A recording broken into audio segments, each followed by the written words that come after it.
பாருங்க G frame பாருங்க frame பாருங்க, இதுதான் பெஸ்ட் ஃப்ரேமே. சர்க்கார் படுத்துற வண்டி அவங்க ஏரியாவில் விடுறாங்க மாதிரி வண்டி எடுத்து போய் டைரக்டா ஸ்டாலின் வீட்டுக்கே விட்டாப்ல. ஒரு பெரிய பெரிய வீட்டு கல்யாணம் நடந்தா அந்த கல்யாணம் நடக்கும்போது பாத்தீங்கன்னா அந்த மாப்பிள்ளை எல்லாம் வரவழைச்சு கூட்டு போவாங்க வீட்டுக்குள்ள.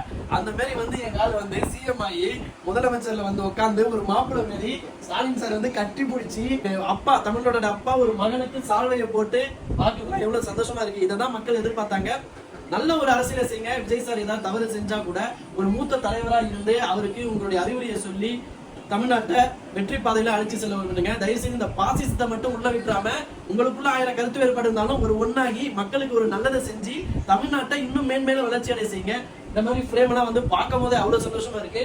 ஸ்டாலின் சாராக இருந்தாலும் சரி, விஜய் சாராக இருந்தாலும் சரி, எந்த ஒரு ஈகோ இல்லாம விஜய் சார் போய் சந்திச்சது எல்லாமே வேற லெவல்ல. பார்த்ததுல விஜய் சார் புதுசா வந்திருக்காரு. ஏதாவது அவர் இடத்துல தவறு தெரிஞ்சா ஒரு மூத்த தலைவரா ஸ்டாலின் சாரும் உதயநிதி ஸ்டாலின் அவர்களும் ஏதாவது அவருக்கு சொல்லுங்க. ஏன்னா அதாவது மூத்த தலைவரா இருந்து ஒரு சின்ன ஒரு வளர்ந்து வரக்கூடிய ஒரு தலைவருக்கு ஏதாவது தவறு பண்ணா அந்த தவறை சுட்டி காட்டி திருத்தி அவரை உங்களுக்குள்ள தமிழ்நாட்டு மக்களா சேர்த்து நீங்க எல்லாருமே ஒன்றிணைஞ்சு ஒரு நல்ல திட்டங்களை உருவாக்கலாம்னு சொல்லிட்டு செயல்படுங்க. தயவுசெய்து இந்த பாசிசத்தை மட்டும் உள்ள விட்டுறாம மக்களுக்கு ஒரு நல்லதை செஞ்சு தமிழ்நாட்டை இன்னும் மேன்மேல வளர்ச்சி அடைய செய்யுங்க.